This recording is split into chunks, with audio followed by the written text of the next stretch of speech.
good to see you, my friend. How are you? I'm tired, but I'm well. I'm tired too. I thought you were just walking by. You're heading home. I don't know what you're doing tomorrow. You might be going tuna fishing, I hear, but you've been out tuna fishing a lot. We're seeing them everywhere, but they're reluctant to bite. Are you finding the same thing? That ain't what I'm hearing the last couple of days. Oh, well, that's been biting. all right. Let's hear it. Guys, if you haven't got a chance to go out and experience this bluefin tuna fishing that we've had for the last 7 years, you're really missing it. We have long-range type fishing, long-range style fishing right here in our backyard. And who knows how long it's going to last. You can catch a 20-pounder, you can catch a 300-pounder right in our backyard. You never know what you're going to hook. And fish are everywhere. They biting at night, they biting in the day, they biting the troll nowadays. And it's been the type of fishing where we're learning as we go what these things are doing. They just start eating a troll. Mad Mac. Oh my God, you can't find one. You can't even find a big reel right now. But if you do happen to have some big gear, or you need to find yourself to go bluefin tuna fishing, most of the landings have the type of equipment that you can rent and land you a trophy. These things are gnarly. They bite off. I had a friend that got bit off on 400-pound tests. Jeez. I heard of a couple guys that got bit off on 300-pound tests this week. And I normally don't fish that heavy. I fish 200-pound. I think it's enough for me, but just hearing about these fish and seeing a fish bite off 400, it's making me rethink what I might need to do to catch a 300-pounder, because that's my goal. If I could ever accomplish one goal in fishing, I want to catch a 300-pounder in my backyard, and it's highly possible because they're right there on our coast. I have multiple friends that's been going out all week. Last week, Gary Woodrum. I saw Gary's fish. Was 140. He caught it on the surface iron, along with my other little buddy, my little young. These guys, some young killers too. Gary Woodrum and what's Jeremy's name? Jackson out of Delray. He had one? Jackson Maltz. Anyway, he's been going out there getting them every day on a fucking 12-foot boat. Kid's crazy. Anyway, but you guys are missing out if you haven't had a chance to go and at least see these things. They put on quite the show. They don't bite all the time, but when they bite, it's pretty epic. And me myself, right now, for the last 3 or 4 years, I don't want to catch nothing else because I got spoiled by pulling all these things, getting dragged around by these monster fish. You know what I mean? And it's something what a fisherman's dreams are made of. You know and you are totally hooked on this, because every time I see you, you're trying to find some way to go bluefin tuna fishing, right? Like you might even catch the flu or something and not be able to be on the half-day boat that day. I hope you get better. But yeah, I think I'm feeling sick right now. I might have to I'm call starting to cough. my Your other coworker and tell him that I'm gonna call in sick tomorrow. Can you cover me? Because I got the bluefin blues. Brian, you roll up on a foamer.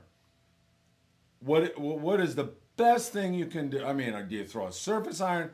Do you troll on the edge of it with a Mad Mac? Do you throw a bait on it? What do you do? People want to know. There's a lot of private boaters out there. A lot of times, what I've been seeing the last few trips, a small cold sniper will get bit. I guess they biting a popper. I've never caught one on a popper. That's got to be a thrill. Yeah, but even just to get bit by one. Yeah. You know what I mean? It don't necessarily matter what you catch them with. Just to get bit by one of these things and catch one of them is a thrill in itself. I mean, it's like monster hunting out there, Yeah, I know. And like you said, in our own backyard. Yeah, I was on a trip on the Pride last week, and we sea bass fishing. We just leave Santa Barbara Island. We not maybe a mile, not even a mile off the island, and see like two big giant spots of fish, 100+ pound fish. Somebody's, oh, those are 50 pounders. I look at the thing's tail, and I'm like, okay, 50 pounds. That's what you think. You know what I mean? They was all 100+ pound fish just flipping, doing their thing. We slid up on one. I couldn't get a good enough cast because there's 10 people on the bow on a little boat, and I'm just like, all right. So I cast on the edge of it, let my little lure sink, didn't get a bite, but that's okay. I had an opportunity. And the only way you're going to catch a fish like that is you give yourself an opportunity. That's why I like, personally, to spend as much time out there where they are as I possibly can. Matter of fact, I think I'm getting sick. I'm getting the bluefin blues, baby. You might have to, that Sean Roberts is Yes. the captain of the Pride. He's Yes. trained in these kinds of things. He's leaving tomorrow at 10. Yeah, Spending a day with him might do you good. Yeah, no, he might have a cure for me. Yeah, he might. Yeah, Yeah. like a And, 300-pound bluefin, right? Or 200 pounder, 100 pounder, 50 pounder, 60 pounder. It don't matter to me. I like catching them. Yeah, and they are everywhere this year. I mean, Yeah, you've seen them down in still. San Diego, down the Baja Coast, and you Yep. just mentioned Santa Barbara. I saw Tucker had 11 fish on a 2-day trip up there on the Endeavor. I don't know where he fished. He might have come down this way, but I hear they anywhere from San Nicolas Island. Not too long ago, I think last week, the Aloha Spirit caught some, and that's an all-day boat out of Oxnard. I heard they was biting in 120 feet of water. You know what I mean? You never know where these things are going to end up. I mean, they do have tails, and they do like to eat, and they like chasing stuff around. You know what I mean? Who knows where they end up next? I wouldn't doubt if somebody catch one in this freaking harbor is big enough. yeah, I know. I'm So waiting much for bait. something like that to And happen. so much bait in this harbor right now. I mean, you can see color spots of anchovies everywhere. And the tuna like anchovies. They go down easier than a sardine. Sounds good, man. Anything else? You got any other advice? I mean, you've made your case. Long range fish in our own backyard, people should go. You've given us some tackle tips. What else you want to say to folks in closing? Go fishing, people. Anyway, local fishing. Yeah, let's talk about the Monte Carlo. Of course, Brian is on the Monte Carlo. Are we seeing any surface action at all? The bass Yes, bite? we are. Good. On Sunday afternoon, we took about maybe 17, 18 people to the horseshoe, and the bass were biting really good. I mean, we ended up with 40 bass, whole bunch of released, probably about 5 barracuda, and then we went back Monday morning. We ended up with like 25, a lot of released. Went back today in a little different conditions, and we didn't have no anchovies. But guess what? Somebody blessed us with 2 tanks of squid Oh, shoot. for tomorrow.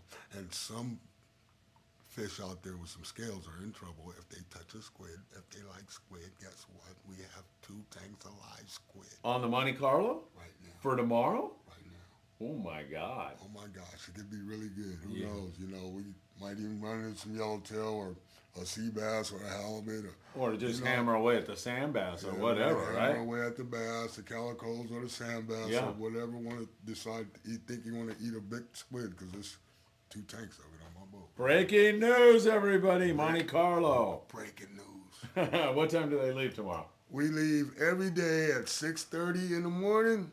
Get back at 12. Leave at 12:30 in the afternoon.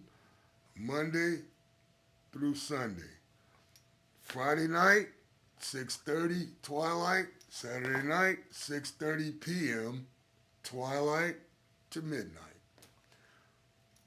Just finished bagging up like 2.5 trash cans of squid. Seemed like I've been here at the dock since 12 o'clock, and it's 4 o'clock, and I'm just getting done. And guess what? It sure was hot in that sun, but I had to do what I had to do to make sure stuff keep rolling around here. Brian, always good to see you, my friend. I love you, man.